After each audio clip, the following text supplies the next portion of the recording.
Welcome or welcome back to my podcast. Wise words from a grown man. If you understand, you understand. If you don't, man. How y'all doing today? It's your boy, he back. Today, I want to dig deep and express some stuff that a lot of people don't know. I don't tell everybody everything, but I just wanted to express the stuff I've been through as an entrepreneur. And I'll start with my father and his business. Now, I'm going to say a lot of stuff that if certain people hear it, they'll feel a certain type of way. But I just want you to know, listen all the way to the end if you're that certain person or certain people. Listen all the way to the end so you understand the transformation that has come. Okay. I can't give the exact year, but I'm going to say it was around 2003. And the reason I know it's around that area is because that's when LeBron came in the league. So it's around that time. And my father decided to do a barbecue business.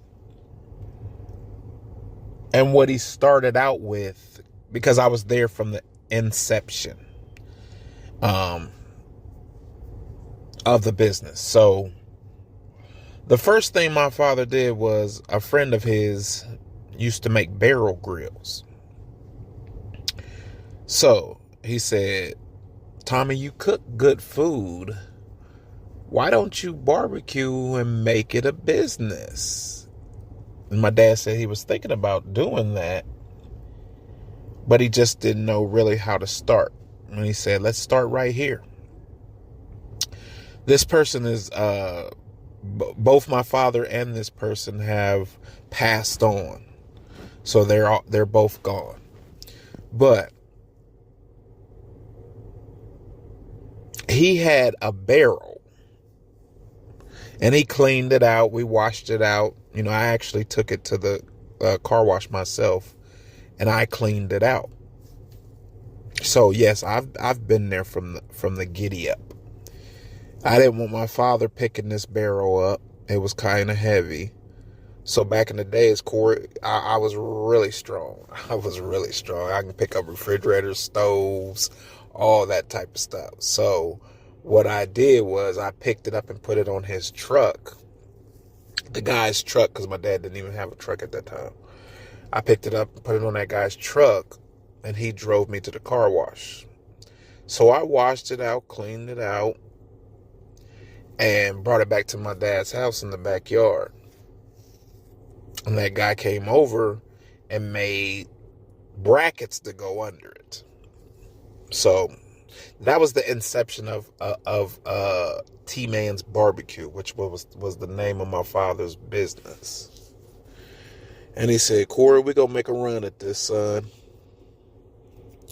I was always with my dad. I was always around my dad. I just, like I said, if you heard me in my other podcast, I really wanted to pattern my life after my dad because I'm my daddy's dude. I ain't a mama's boy, I'm a daddy's dude. So I said, "Yeah, Pops, we can do it," because I knew he could cook and I know I could cook as well. Not as good as him, but the story is how I started in food. You know, as you growing up, you cut grass, you do stuff that your parents tell you to do, and it becomes a chore, and you don't like doing it no more. So we used to, "Dad, let me work the grill. Let me work on the." "No, I got this. You ain't finna burn up my meat. You ain't finna burn up my ribs. You did." "No, I'll watch it. So he finally started letting me and my brother poke around on that grill. This was backyards, family reunions, stuff like that. We would do, a little bit at a time.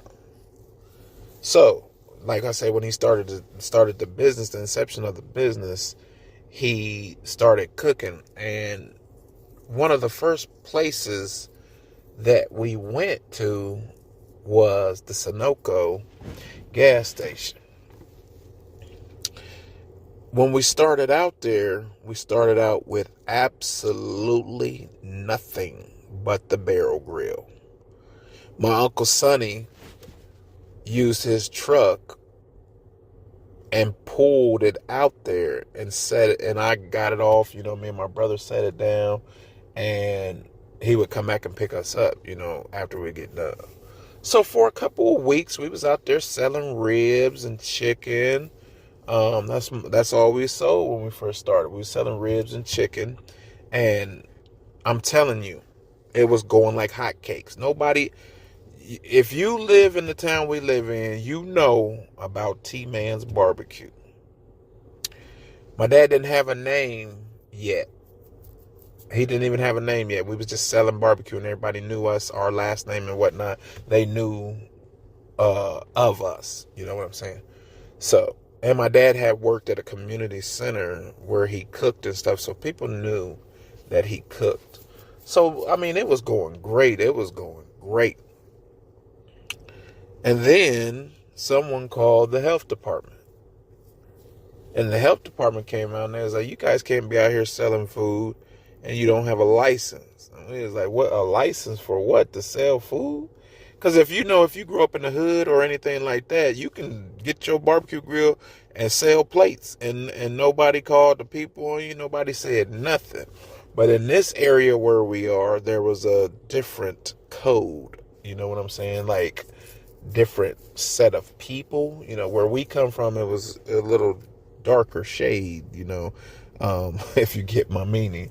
So everybody was cool with it because everybody was doing it. So, but here when we moved to this city, you can't just do that. So we was like, okay, what's this license he's talking about? So he explained it.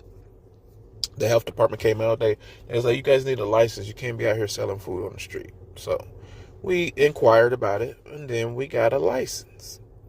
And then here we go again, selling food like crazy. So here the health department come again. They was like, somebody reported you guys out. I was like, you guys already know we have a license. Why are you coming out here bothering us again? And there was a woman, that was the health department lady, and she was the one that I don't think she liked us. I don't know. We never done nothing to her. We didn't even know her. But it was just something about her. She tried everything in the book to try to, impede our progress. So she retired. And it seemed like after she retired, everything went well. So after everything started going well, my dad had contacted one of his friends that lived in Michigan. They was from Lima, but they had moved to Michigan. So what he did was built my dad a 19-foot grill, and we called that baby Black Beauty. It was 19 foot long. It was 3 bays. It had a firebox and a smoker on it. That's when we took off. So when we got that, my dad got him a truck, and he was able to pull that big boy. And wherever we go, we went to Dayton, places like that, to the VA, and we did, we start moving and moving. I'm skipping ahead because it's a long story, and I don't have a lot of time because I need to get to my story. So, that's the roots of how I started my business in the entrepreneurial spirit, as in the food. We had clothes and a store, clothing store and everything. My mom, she had that going, but that's a whole nother story. So, to push right into what I'm saying is, that's the blueprint for me for Kay's Kitchen, which is my business. So in 2021, I was working for a company, and I said, man, I'm so tired of working for people. And my dad had got sick, and he had a stroke. And, a lot of people didn't even know. A lot of people didn't, because, you learn, don't tell your business. You don't want everybody in your business. But anyways, my dad had a stroke, and he couldn't do the food anymore. So I asked my mother, I said, Mom, can I use my dad's equipment and, get out here and be making some money? And my mom, she don't understand, but I understand. And she might not remember, but I remember. I asked and I asked and I asked. I even asked my father. He was like, go ahead. Go ahead and use whatever you need. But my mom was stopping it. And I said, why is my mom stopping me from using my father's equipment? It's just sitting there. And then I was mad at first. I was mad, so I said, I'm gonna start my own business then. I was mad. I'm being honest. So I said I'm gonna start my own business. So I was working for that company, and I said I'm gonna start cooking. So I found a place. I talked to the guy, and the guy actually knew my father, and he was like, your dad is a great man. He's this and he's that. I'm gonna give you a chance. So I said, okay. So on Fridays, I would serve my meals. I was serving one meal on Friday. I still was working. And on Fridays, I would serve that meal. It started moving and moving. And I was like, wow, this is, I'm doing everything. I'm by myself. So I'm doing the shopping. I'm doing the cutting. I'm doing the cooking. I'm doing the serving. I'm doing the cleaning. I'm doing all of this. And people started saying, hey, man, can you stay open a little bit later? I don't get off work till this time, man. I'm trying to try some of your food. And I was like, man, I can't, man. I'm exhausted because I've been over here since 7 a.m. And then I would usually close around about 4 or 5. So it started taking off. And at that time, I really didn't have a name. People just knew me. And I didn't have a name for my business. So I was sitting at my table, and my sister was sitting there with me, and she was like, you need to come up with a name. And I said, I don't want to be in the shadow of my dad's barbecue business. And I said, I don't want to be a barbecue business because I can cook just about anything. So I said, what name could I come up with that, pairs with that? And I said, kitchen. I said, everything can be cooked in a kitchen. And I said, just use your name, Corey's Kitchen. And I said, that seemed too, I said, let me shorten it. Corey's my name. My name start with a K. So I said, let's do K's Kitchen. And my sister looked at me and she said, that's it. That's it. When you first come up with something, you don't have that, repetitive sound in your heart and your mind and in your ears. So when something says, it might sound good, but until you start saying it, it won't resonate. So now it's been 3 years. Let me see, 21, 22, 23, 24. It's going on almost 5 years. 4 or 5 years that I've had that name. So it just rolls off my tongue now. Or when people say, hey, ain't you the owner of K's Kitchen? It just rolls off your tongue. So I'm just saying, I'm telling you about the business. So when I started doing my thing, then the health department started checking in on me, and people start calling on me. And a lot of that was not the professionalism of it. It was just the jealousy or whatever you want to call it. And those are facts. People was like, he's cooking food and he's serving food and he's doing this and that.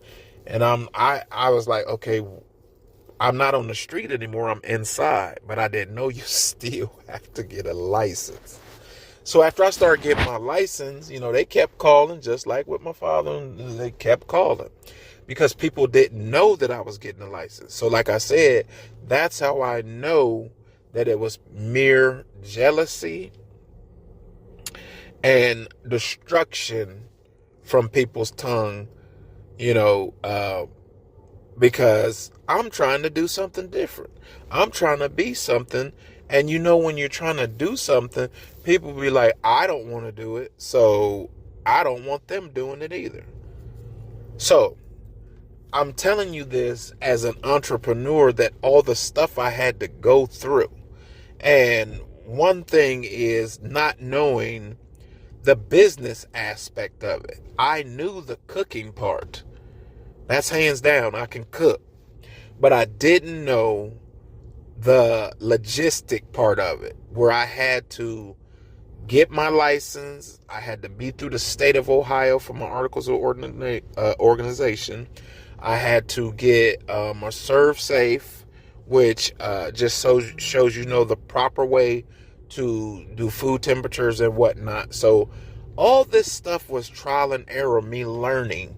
And I'm telling you guys, I cried a lot. I wanted to give up a lot. But I kept going because I said, I have something and I want to do something and I want to be something. So I had the name and everything. And then I said, I have to have a logo so people can put me with my logo. So they can like, oh, I know that brand, you know. So I said, what's the most easiest? Everything was so expensive, branding and people to do your branding and your logo. They was charged $250, $500. I didn't have that. I was just starting out. So I said, I'm gonna just make the logo me. I am the logo. It wasn't a vanity move. I said, I'm gonna turn my face into a cartoon. And I found a website called Fiverr. And it was people on there that had skills, and they would charge you not so much money, to do things that you needed done. So I found a lady on there. We talked. I gave her the dimensions. I gave her everything. And she came back with my logo. So if you see my logo today, it's my face. And I've turned it into a cartoon. And above it, it says Kay's Kitchen. Okay, I'm headed in the right direction. So I'll fast forward a little bit. It was going well. It was going well. I was able to quit my job and do that. And someone, said, Corey, why don't you cater? And my father used to tell me, don't tell nobody what you don't know how to do. You just say you can do it, and then you go research it, and then you'll be able to do it. So I said, yeah, I cater too. I didn't know nothing about catering at all. So this party was happening. No, it was a wedding. My first catering, it was a wedding.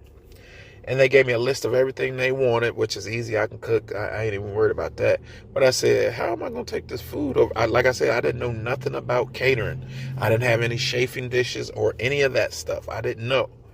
So I inquired. I asked questions. I did research. Because people will not show you anything if they think that you're going to be in the lane that they're in. So a lot of people that I asked, they turn their nose up. They said, it ain't possible. You ain't gonna be able to do this, So I my first wedding, I got me some aluminum pans. I didn't know nothing about branding, put my name and all that stuff. I just put them in aluminum pans, and the people was like, this food was so good. They was like, we need a card. I didn't have a card, didn't have a phone number. Nothing. I was just winging it. So it's been a trial and error all the way from 2021 till now, where I've learned so many things along the way, and God has taught me as well. And like I said, people that don't want you to know, they will not help you. So you have to, the information is out there. You just got to know where to look. And I didn't even know where to look. So God pretty much put me on to a lot of places that I fell into, YouTubes that I fell into, people's channels, learning things that I did not know. So let's fast forward some more. I got so well known that I was asked to do, from friends that I know, went to school with or whatever, I was asked to do a catering for 2 businesses. So I did those, and that went off without a hitch, and my name got out there even more. So to the date, because I wasn't even a catering place, to date, I've done more than 50 caterings. Starting from maybe a year and a half ago, maybe 2 years at the most. So 50 caterings, that's not even my business. So I said, I'm going to make that a part of my business as well. And then I was like, I want to be able to, I don't have the money to get a brick and mortar. The overhead is outrageous. So somebody was like, you ought to get a food truck. So people suggest these things to you. It don't even be in your mind. So I found a way to get me a food truck in 2022. Bought a brand new 10 by 20 food trailer, not a truck, a trailer. And I said, okay, I got the trailer, but I don't have a truck. And I don't want to be asking people to pull my trailer every time I'm going to do a event or anything. So fast forward again to the beginning of last year, around about May, I was able to purchase me a truck to pull my trailer. So I'm telling you these things as being an entrepreneur and starting your own business is very possible. It will not happen overnight. You will not be making money hand over fist. It's a process. And it's a long process. Everybody thinks that you can just sell food on the street, that you can just become popular overnight. No, it's been almost a 5-year run for me, and I'm still not open yet as far as my food trailer. Because I had to, with some situations, I had to come back and get a full-time job. So what I'm saying is I will be opening in the summer of 2025 my food trailer. And through the grace of God, I will be open for good, and I won't have to, be going back and forth unless I choose to. So I'm just telling you that everything is possible through God. And I'm going to tell you that's the reason I'm where I am right now, because of God, not because of man, and that's for sure. Not because of family, and that's for sure. And no disrespect to no one, because it's no one's dream but mine. So I am not. And also, all the friends you think you have, all the family you think you have when you're doing a business, they will not support you in any fashion. Yeah, maybe they'll come around, maybe they'll help you occasionally, but as far as support till you get going, you ain't gonna get that. So you could just forget that right then and there. Everybody want to be paid. They know you don't have no money, but they want to be paid. Now, some will stick around, some will help. They'll know, but after a while, that gets stale. And they be like, that's his dream. Plus, I ain't getting paid. So, I'm finna just melt away. And then when you get your business right where you want it, or you right there where you need to be, then people will just come out of the woodwork. Hey man, let me put some money in on that. I've already done everything. I don't need any money now. Hey man, this is my family, this is my cousin, this is my brother, this is my, they will come out the woodwork. And I'm going to tell you this, and I mean this from the bottom of my heart. Don't you feel obligated to buy anything from me because you know me. I don't want your business because you know me. I want your business because my food is up to par, and that's what you want to do. I am not mad at anybody that doesn't support me. I'm just giving you the synopsis of being an entrepreneur. Don't expect anything from anybody. This is your dream. So I'm telling you, I've never been bitter. I've never been mad. I've complained a little bit during the process. I'm like, where's the reciprocation? Like a lot of my people, there's a lot of people that supported me. I please let me make that clear. There's a lot of people that are not my family that supported me by buying my product. I'm not talking about you. I'm talking about the people that did not support when I've supported them. But you can't hold that against them because you decided to support them.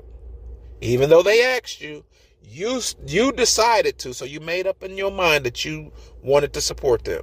You can't get the quid pro quo or the reciprocation from people that you've done something, now I need you to do something for me. It would be nice, but that's not the way it is. So understand that I understand that it's not an anger issue with me, because what God has for me is for me. What I'm going to be able to do is what I'm going to be able to do. So I don't get mad at nobody. I say, Corey, roll up your sleeves, man.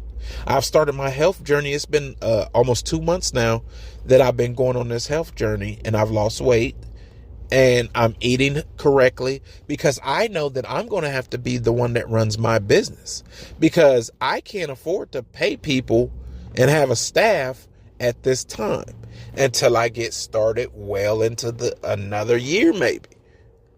So I'm doing the things that I need to do to run this business.